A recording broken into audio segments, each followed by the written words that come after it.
Welcome, today in front of me XIAOMI Redmi 10 and I'll show you how to hide photos in gallery in this device. So first you should go to the gallery app and here tap to the albums, for example, and as can you see here we got the two albums.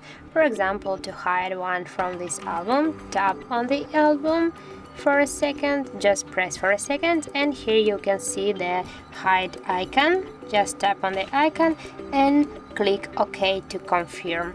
Now if you want to find this hide album, just tap here on three dots and go to the settings.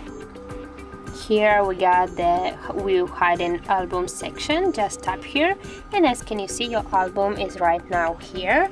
We can also hide it and confirm to OK, and if we'll go back we just will see this album again here. So that's it. If you found this video helpful, leave like, comment and subscribe our channel.